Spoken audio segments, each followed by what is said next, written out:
Hello दोस्तों, हम Lucent का रिवीजन चला रहे हैं जो 5 नंबर यहाँ पे पार्ट 5 नंबर स्टार्ट कर रहे हैं। आप उधर 5 तक हम करा दिए हैं, तो चैप्टर वाइज चैप्टर हम स्टार्टिंग किए हैं कम समय में। अब बहुत कम समय बचा है। आप इसका क्वालिटी अगर साफ ना दिखे तो बढ़ा लीजिएगा, और स्पीड में भी आप देख सकते हैं। तो इसलिए हम ज़्यादा बड़ा लॉन्ग नहीं करते हैं, छोट छोट में ही, ताकि आपको याद हो सके। आप रिवीजन कर सकते हैं। सोने के सर्वाधिक सिक्के किस काल में जारी किए गए थे? तो गुप्त काल में हुए थे। सोने के सर्वाधिक सिक्के किस काल में जारी किए गए थे? तो गुप्त काल में किए गए थे। 68 नंबर देखिएगा, निम्नलिखित में से किस स्थल से रोमन सिक्के मिले हैं? तो अरिकमेडु से मिले हैं। लिखित में किस स्थल से रोमन के सिक्के मिले हैं? तो अरिकमेडु, याद रखिएगा। उसके बाद यहाँ पे भीमबेटका किसके लिए प्रसिद्ध है? तो गुफाएं शैल चित्र के लिए। आपको 69 के भीमबेटका किसके लिए प्रसिद्ध है? तो गुफाओं के शैल चित्र के लिए। उसके बाद 70 नंबर, प्राचीन काल में भारत के लोग बर्मा को किस नाम से जानते थे? तो सुवर्ण भूमि के नाम से जानते थे। प्राचीन काल में भारत के लोग बर्मा को किस नाम से जानते थे? तो सुवर्ण भूमि के नाम से जानते थे। उसके बाद अंकोर वाट कहाँ स्थित है? तो कंबोडिया में है। अंकोर वाट कहाँ स्थित है? तो कंबोडिया में है। उसके बाद प्लिनी के मूल कृति नेचुरल हिस्ट्री किस भाषा में रचित है? तो लैटिन भाषा में है। प्लिनी के मूल कृति नेचुरल हिस्ट्री किस भाषा में रचित है? तो लैटिन में है। उसके बाद 73 नंबर, चचनामा किस सिंध का इतिहास है और मूल रूप से किस भाषा में लिखा गया है? तो अरबी में लिखा गया है। चचनामा सिंध का इतिहास और मूल रूप से किस भाषा में लिखा गया है?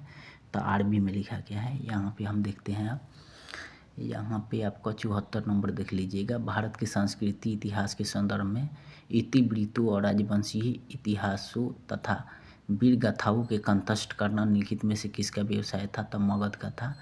भारत में संस्कृति इतिहास के संदर्भ में इतिवृत्तों और राजवंशी इतिहासों तथा वीर गाथाओं के कंठस्थ करने का निम्नलिखित में से किसका व्यवसाय था? तो मगध का था। उसके बाद यहाँ पे देख लीजिएगा, चीनी यात्री सुंगियुन ने भारत की यात्रा की थी। तो 518 से 522 ईसा पूर्व में किया था। चीनी यात्री संगियुन ने भारत की यात्रा की थी। तो 518 से ईस्वी से 522 चीनी यात्री के, याद रखिएगा, भारत की यात्रा किया था संगियुन, जो 518 से 522 में किया था। उसके बाद यहाँ पे 76 नंबर देख लीजिएगा। महाभारत युद्ध के लिए 3101 ईसा पूर्व तिथि का उल्लेख निम्नलिखित में से किस अभिलेख में हुआ है? तब पुलकेशिन 2 का यहोल अभिलेख में हुआ है। महाभारत युद्ध के लिए 3101 में पूर्व तिथि का उल्लेख निम्नलिखित में से किस अभिलेख में हुआ है? तब पुलकेशिन 2 के यहोल अभिलेख में हुआ है। उसके बाद 77 नंबर देख लीजिएगा। राबाटक अभिलेख संबंधित है कनिष्क से है। राबातक अभिलेख संबंधित है कनिष्क से है। राबातक अभिलेख संबंधित है कनिष्क से है। उसके बाद 78 नंबर देख लीजिएगा। भारतवर्ष के लिए इंडिया शब्द का प्रयोग सर्वप्रथम किसने किया था? तो हेरोडोटस ने किया था। भारतवर्ष के लिए इंडिया शब्द का प्रयोग सर्वप्रथम किसने किया था? तो हेरोडोटस ने किया था। भारतवर्ष के लिए इंडिया शब्द का प्रयोग हेरोडोटस को, याद रखिएगा। उसके बाद 79 नंबर, किसने ब्राही और खरोष्टी लिपियों का उद्भावित किया है? तो जेम्स प्रिंसेप ने किया है। आपको 79 के किसने ब्राही और खरोष्टी लिपियों का उद्भावित किया है? तो जेम्स प्रिंसेप ने किया है। उसके बाद यहाँ पर लिखित में से प्राचीन भारत की कौन सी लिपि दाहिने से बाईं ओर लिखी जाती है? तो खरोष्टी लिखी जाती है। लिखित में से प्राचीन भारत की कौन सी लिपि दाहिने से बाईं ओर लिखी जाती है? तो खरोष्टी लिखी जाती है। 80 नंबर हो गया ये। अब हम यहाँ पे चलते हैं। प्रागैतिहास काल एक ही पेज में है, तो इसको हम कंप्लीट करेंगे। आपको यहाँ तक लास्ट है, जहाँ तक एक पेज एक दिन में कराते हैं, तो इसको हम कंप्लीट कराएंगे। यहाँ लिखित में से किसने मानव की आदि जन्म स्थली माना जाता है? तो अफ्रीका महाद्वीप को माना जाता है। लिखित में से किसने मानव की आदि जन्म स्थली माना जाता है? तो अफ्रीका महाद्वीप को माना जाता है। तो लिखित में से यहाँ पे आपको 2 नंबर देखिए। लिखित में से किसे मानव जाति का पालना कहा जाता है? तो अफ्रीका महाद्वीप को ही कहा जाता है। लिखित में से किसे मानव जाति का पालना कहा जाता है? तो अफ्रीका महाद्वीप को ही कहा जाता है। यहाँ लिखित में से यहाँ कौन सा विकल्प मानव के विकास के कलना क्रमानुसार दर्शाता है? तो आपको ऑस्ट्रोलोपिथेकस, होमो इरेक्टस और नियंदरथाल, क्रो-मैगन, इसको फर्स्ट वाला याद रखिएगा। लिखित में से कौन सा विकल्प मानव के विकास के कलमानुसार दर्शाता है? तो ऑस्ट्रोलोपिथेकस, होमो इरेक्टस, नियंदरथाल, क्रो-मैगन, इसको याद रखिएगा।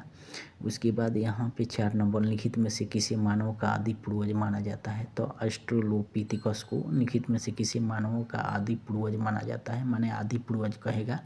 तो ऑस्ट्रेलोपिथेकस को याद रखिएगा।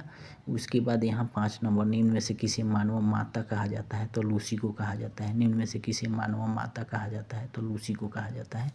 उसके बाद यहाँ पे देख लीजिएगा, सबसे पहले मानव सदृश प्राणी जो प्रज्ञा मानव होमोसेपियन से प्रजातीय रूप से भिन्न था, उसे समानतः माना जाता है, तो प्रिंथोकॉर्पस के रूप में।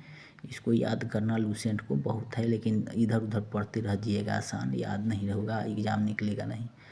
सबसे पहले मानव सदृश प्राणी जो प्रज्ञा मानव होमोसेपियन से प्रजातीय रूप से भिन्न था, जो उसे समानतः जाना जाता है प्रीथेकोनोपोर्तस के रूप में।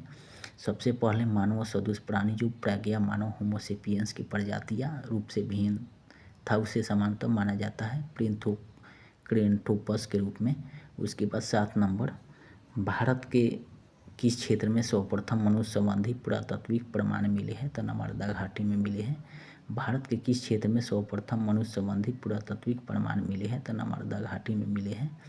उसके बाद होमो इरेक्टस का एक कपाल निम्न में से किस स्थल से प्राप्त हुआ है, तो नर्मदा घाटी में हथनोरा से मिला है। 8 नंबर, क्या होमो इरेक्टस का एक कपाल निम्न में से किस स्थल से प्राप्त हुआ है, तो नर्मदा घाटी के हथनोरा से मिला है। उसके बाद 9 नंबर, लिखित में से किसी प्राचीनतम द्विपद मानव कहा जाता है, तो प्रिंथेकेटोपस को। निम्नलिखित में से किसी प्राचीनतम द्विपद मानव कहा जाता है, तो प्रिंथेकेटोपस को। उसके बाद यहाँ लिखित में से किसी आग की खोज करने का श्रेय दिया जाता है, तो आपको इसमें होमो इरेक्टस को माना जाता है आग खोजने में। आप बी नंबर, लिखित में से किसी आग की खोज करने का श्रेय दिया जाता है, तो होमो इरेक्टस को। बी नंबर, लिखित में से किसी आग की खोज करने का श्रेय दिया जाता है, तो होमो इरेक्टस को। अब ये कंप्लीट हुआ। आपको कल हम आपको 5 ख़त्म हो गया, आप 6 नंबर कल कराएंगे।